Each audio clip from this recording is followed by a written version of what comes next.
Again. Okay, what we're going to do here is we're going to talk about toxic plants in general and then about bracken fern in particular. Okay, now to start in talking about some toxic plant issues, there are not a lot of plants that a cow will eat that they'll just go ahead and drop and die while they're eating. Okay, there are some. Cherry is one of those.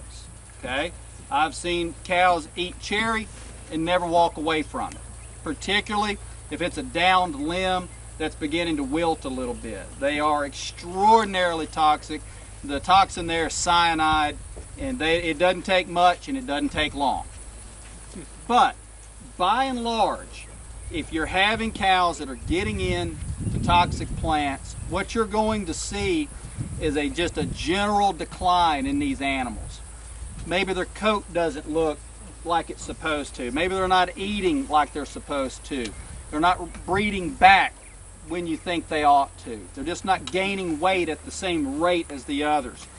And that's generally how these toxic plants are.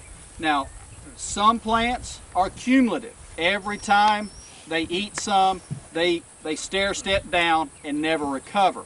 Some of them, they get into them, get away from it for a while, they fully recover. Okay, so it's kind of all over the board. But if you've got animals that just simply aren't doing right, even though they have adequate access to good quality feed and mineral, then toxic plants should be something that we start looking for. Now, Dr. Sellers and I have put together a poster of toxic plants, how to identify them, and if you want those resources, talk to your county agents and they can get those for you. But case in point is bracken fern. Okay, now bracken fern is a plant that it doesn't have a tremendous amount of initial toxicity. Okay, what this plant does is it interferes with vitamin B metabolism in the plant. So nothing that's really going to shut that animal down immediately, but can cause a lot of issues over time. Now, when we look at bracken fern, we know that all parts of this plant contain the toxin, but the majority of it is stored underground in these rhizomes. So when you read the plant tox books, what they'll say is the animals that have the greatest sensitivity to bracken fern are generally horses and pigs, with cows being much less sensitive. So, well, why would that be? Well, horses are most sensitive because horses are generally most sensitive to everything. They just don't have the same nature that a cow will have. Pigs are more sensitive because they're going to root around and get into these rhizomes a lot more readily than anything else. But a cow will browse around on this top. They'll have issues, generally won't die, but start looking for it. Now, where do I see bracken fern? Generally, it likes an environment of partial shade. Not full-on shade a lot of times, but you'll often not see it growing out in a pasture where there's no shade. It can, but generally it likes partial shade. So when we see it in those areas, may be something to consider. So we'll have it in an area like this because there's just enough trees to provide just enough shade that it's going to do well out there. Now, people will have called me about this plant for a number of years, and I've always just said, well, it's a broadleaf plant. Start with 2,4-D. If that doesn't work, step on up to more potent materials and see if we can't control it eventually. Well, what everybody kept telling me was it doesn't matter what you spray on it, they turn brown, then they sprout back. Okay? Makes sense, right? Just like we were talking about with blackberry, this is what's underground.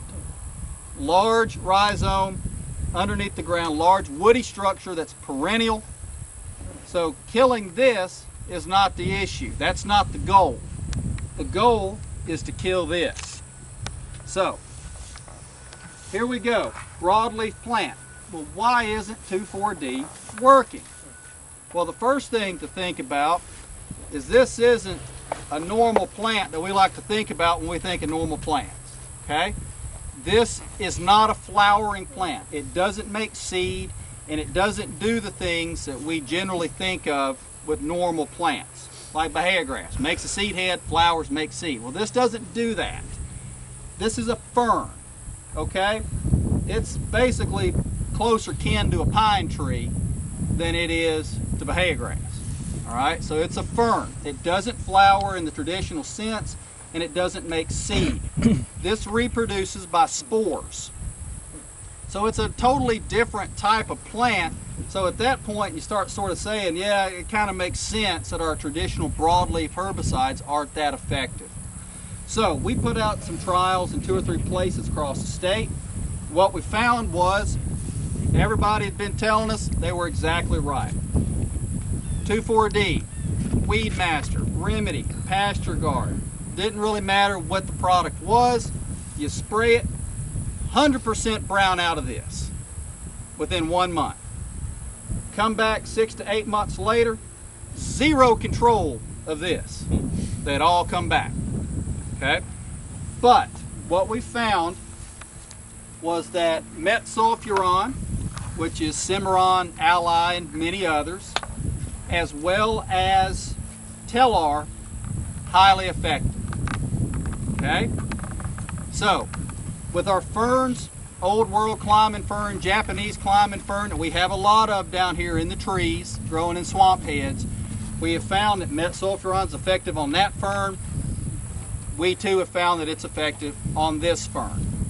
So, remember we talked about with black bear, we have issues with metsulfuron in that we have Bahia grass tolerance concerns. So, if we're in an area that's deeply shaded, doesn't have a lot of grass there anyway, I would choose metsulfuron. It's very effective, extraordinarily cheap, and you can buy it just about anywhere at any dealership. You can even buy it from Amazon.com. Believe it or not, they sell it on there too. So, very inexpensive, highly effective, and if you don't have a lot of grass, that would be my choice. If you're in an area though that has some grazing, then Telar may be your better option at that point, because we don't have to use the blackberry rate to control bracken fern. We can use a 1/2 ounce per acre, which is about $10 an acre, and be highly effective and not have any concerns with Bahia grass sensitivity. Okay? So we just need to kind of keep in mind that when animals start having issues with these toxic plants, generally the animal doesn't want to eat them. Okay, they're toxic, they taste bad. How many of you ever crushed a leaf on Lantana and smelled it? Very fragrant. It's got tons of volatile, pretty nasty chemicals in it, telling the animal, do not eat me. Okay? It's warning the plant. Bracken fern's the same way. A lot of plants are that way. But if we're in a situation where we don't have enough forage, or we've got young, curious animals, those are the two opportunities where you can have animals get into it. But if we are low on forage, or we have low quality forage, we haven't managed it like we ought to, and they're not getting what they need out of it, they will begin to expand, and they're looking for other green things to eat. That's where we start getting into issues with toxic plants. So as long as we're providing them the nutrition they need from the forages, toxic plants take a back seat. Okay?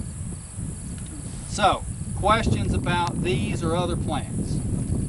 You got some that they won't touch it till you spray it, and it chemically will change that plant to where they will graze on it then. Is that all right, the question was, what about the animals trying to eat it after the herbicide application?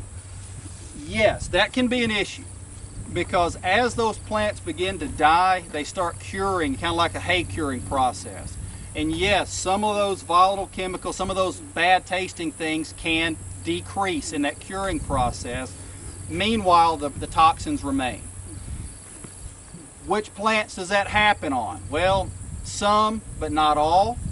So if you are concerned about that, then fence the animals out of that area. That's a good thing to do. Is it 100% necessary for every plant? No, but it's a good precaution to take. How long would you keep them out, average? Until the plant's desiccated. I'd keep them fenced out until the plant has turned totally brown and you know they're probably not going to want it anymore. What about Lantana? Lantana is one of the toughest plants I've ever tried to kill. Recently, what I have found is remedy is a 0. If you ever want to put something in your landscape, put Lantana in it, because you spray remedy right over the top of it and kill all the weeds around it. And Lantana loves it, just loves it, okay? You cannot put enough triclopyr on Lantana to kill it, period. Now, you do have some activity out of Clean Wave, but if you are going to use Clean Wave, you've got to use fairly high rates, and you have got to spray in the fall, October, and you've got to spray again that next May when it leaves back out, because it will leaf back out. If you do not spray twice, you will not control it, period. So that gets fairly expensive, 2 pretty beefy shots of Clean Wave back to back. But we have some new herbicides coming from DuPont that are highly, highly effective on Lantana. 2 of the products, one of the products is going to be named Rejuvra, one of the others is going to be named Invora. I would probably choose Invora because that's the one with triclopyr in it. That's correct, Jerry? Okay. It's got triclopyr. So the triclopyr is not going to help you on the Lantana, but it's not going to give you any grass injury because some of the other formulations may have metsulfuron in them. So Invora is going to be the product to choose. You got to use a little higher rate, so go up on the rate on the label suggestion. Apply in the fall, they will go away. 1 application will control them. It is extremely active on Lantana, extremely active.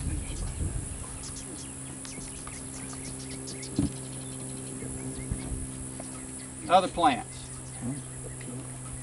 Let's talk about cherry trees. A lot of cherry trees you're going to find growing on fence rows. Okay, birds eat them. Anywhere a bird's going to roost, you're going to have cherry trees coming in. So I see a lot of them on fence rows, and the animals will come browse them. How do you control them? Cherry is very difficult to control from a foliar application. A lot of times what happens is you spray the leaves and that cherry tree goes, something just got sprayed on me. Boom, and it'll just drop its leaves in about 5 days and then leaf back out. If you want to control cherry, you got 2 options. First thing I would actually do though is I would cut it down, treat that stump. You can treat the stump with glyphosate, remedy, high rates of 2,4-D, I really don't care. Okay, treat that stump because then that plant is out of there and you're not dealing with it. The other option is to basal treat it. Mix triclopyr remedy with oil, spray it directly on the bark at the base of the tree, all the way around, about 12 inches up. That tree will die. I don't care, even up to around 6 inches, a 6-inch diameter tree. Okay, but at that point, the leaves are going to wilt and become more toxic. So that's an option. Basal treating is very effective, but if you're concerned about animals getting to those leaves, cut it off, treat the stump, remove the tree.